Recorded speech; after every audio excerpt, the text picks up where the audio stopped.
आप देख रहे हैं इंडिया न्यूज़ का डिजिटल प्लेटफॉर्म। आपके साथ मैं रचना बंसल।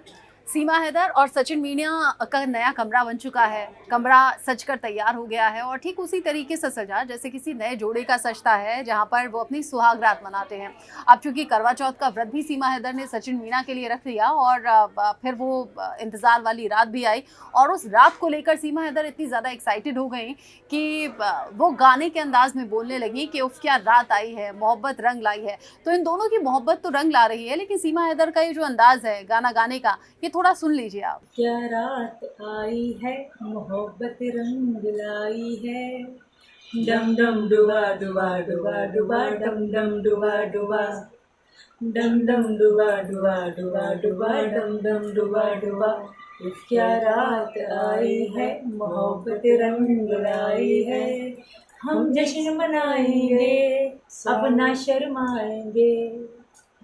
तो आपने सुना कि कैसे सीमा हैदर बहुत ज़्यादा खुश हैं और गाने के अंदाज में वो बता रही हैं कि अब बिल्कुल नहीं शर्माएंगे और किसी भी तरह से हिचकिचाएंगे नहीं, अपनी ज़िंदगी को भरपूर जिएंगे। खैर, सीमा हैदर की यही सोच थी जो उन्हें पाकिस्तान से यहाँ हिंदुस्तान ले आई। 4 बच्चों के साथ वो अपने पति को, अपने घर को, अपने मुल्क को पीछे छोड़कर यहाँ सचिन मीना के प्यार के लिए ही आ गई हैं। सोशल मीडिया पर बहुत से कमेंट्स आपको मिलेंगे। सोशल मीडिया पर कोई कहता है कि भाई एज डिफरेंस बहुत ज़्यादा है, कोई कहता है कि लप्पू सा झिंगुर सा सचिन है। ऐसे लप्पू और झिंगुर जैसे सचिन के प्यार में सीमा हैदर कैसे पड़ गई। सीमा हैदर की खूबसूरती के बहुत ज़्यादा चर्चा हैं और साथ ही साथ बहुत से लोग ऐसे भी हैं जो कि उल्टी सीधी टिप्पणी करते हैं या फिर अपशब्दों का इस्तेमाल करते हैं। वो यहाँ मैं बिल्कुल नहीं दोहराऊंगी। सोशल मीडिया आप भी यूज़ करते हैं तो आपके सामने भी हर तरीके के कमेंट्स आते होंगे। मैं सिर्फ यहाँ वो बातें बोलूँगी जो मैं यहाँ सोशल मीडिया प्लेटफॉर्म पर बोल सकती हूँ। अब सीमा हैदर यहाँ प्यार का दावा करती हैं। वो कहती हैं कि मैं प्यार बहुत ज़्यादा करती हूँ और इसीलिए यहाँ आकर वो पूरी तरह से हिंदू बन गई हैं। हिंदू संस्कृति उन्होंने अपनाई और हिंदू त्यौहार वो अच्छे से मना रही है। दोनों एक दूसरे के प्यार में डूबे हुए नजर आते हैं। तमाम मीडिया चैनल्स, तमाम यूट्यूबर्स उनके घर पर पहुंचते हैं, उनसे बातचीत करते हैं, उनसे उनके जीवन का अनुभव पूछते हैं। दोनों एक दूसरे के प्यार में कैसे पड़े, कैसे अब तक का जो सफ़र है वो रहा, आगे क्या सोचते हैं, तमाम सवाल, तमाम पहलू आपने देखे होंगे, सुने होंगे। लेकिन सचिन मीना की बहन पिंकी मीना जब खुद ही पत्रकार बन गई, खुद ही सवाल जवाब अपने भैया और भाभी से करने लगी, तो बहुत से ऐसे सवाल थे जो निकलकर सामने आए जिन पर बात दोनों के बीच में हो रही थी। यहाँ पर सीमा हैदर से पूछा गया कि भाई जब आप पाकिस्तान में थी तब आप क्या सोचती थी, कहाँ जाना चाहेंगी।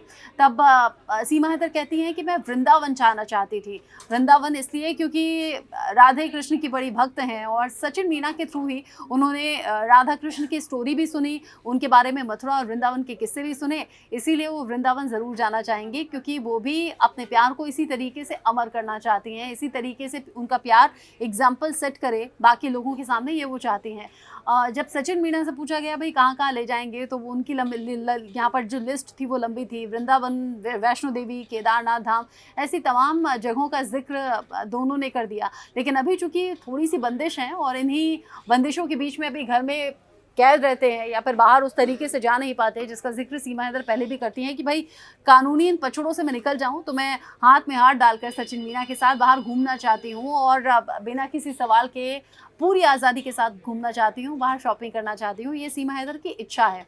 अब जो उनकी यूट्यूब फैमिली है उन्हीं के सपोर्ट से उन्होंने अपना नया कमरा बना लिया है। सीमा हैदर कहती हैं कि भाई पाकिस्तान में मैंने ऐसे लोग देखे थे जो बड़े दिल वाले थे, नहीं बड़े लोग थे लेकिन उनके छोटे दिल थे, लेकिन यहाँ हिंदुस्तान में उन्होंने देखा है बड़े लोग हैं, बड़े दिल वाले, और जो छोटे लोग भी हैं उनके भी बड़े दिल हैं। वो ये बात इसलिए कह रही हैं क्योंकि यूट्यूब पर जब जब उन्होंने, सोशल मीडिया प्लेटफॉर्म पर जब जब उन्होंने लोगों से हेल्प मांगी है तो लोगों ने अपने अपने कैपेसिटी के मुताबिक उन्हें मदद की है। वो बताती हैं कि भाई गुजरात से, जम्मू कश्मीर से बहुत से लोगों ने मदद भेजी, किसी ने 10,000, किसी ने 5,000, किसी ने 2,000। वो यहाँ पर कह रही है पैसा कोई बड़ी बात नहीं है, लोगों ने आशीर्वाद बहुत ज़्यादा दिया है, ब्लेसिंग्स दी हैं। कोई पिता बन चुके हैं उनके, कोई माँ बन चुकी हैं, भाई बहुत सारे बन चुके हैं, किसी ने उन्हें अपनी भाभी बना लिया है। ऐसे बहुत से रिश्ते उनके जुड़ गए हैं। भले ही वो अपना रिश्ता और अपने शहर, अपने मुल्क को पीछे छोड़ आई हैं, यानी कि पाकिस्तान को पीछे छोड़ आई हैं, लेकिन यहाँ पर अनगिनत रिश्ते उन्होंने बना लिए हैं और यहाँ वो हिंदुस्तान में पूरे दिल के साथ रह रही हैं, मोहब्बत के साथ रह रही हैं और लोगों की मोहब्बत भी उन्हें उसी तरीके से मिल रही है। इन सब के साथ में ही सीमा हैदर और अब सचिन मीना जब कैमरे के सामने आते हैं और अपनी बातें बताने लगते हैं तो बहुत ज़्यादा रोमांटिक हो जाते हैं। ऐसा ही कुछ रोमांस वो यहाँ पर भी करते हुए नजर आए, जिसमें सीमा हैदर की ननद को टोकना पड़ा कि अरे भाई भैया भाभी तो रोमांटिक हो रहे हैं, अब इस इंटरव्यू को यहीं पर ख़त्म करना चाहिए। तो हर एक तस्वीर बड़ी ख़ास है, और तस्वीर ख़ास इसलिए भी हो जाती है क्योंकि यहाँ पर कोई बाहरी पत्रकार नहीं था, कोई बाहरी रिपोर्टर नहीं था। यहाँ पर सवाल करने वाली उनकी खुद की सीमा हैदर की ननद और सचिन मीना की बहन पिंकी मीना थी, जो इनसे सवाल जवाब कर रही थी। इन सवाल जवाब का छोटा छोटा हिस्सा आपने बीच बीच में देख लिया है, सुन लिया है। इन दोनों की लव स्टोरी आपको कैसे लगती है, और ये जो उस रात का जिक्र सीमा हैदर कर रही हैं उसको लेकर आप क्या सोचते हैं? ये लव स्टोरी कितनी दूर तक जाएगी, बताइएगा।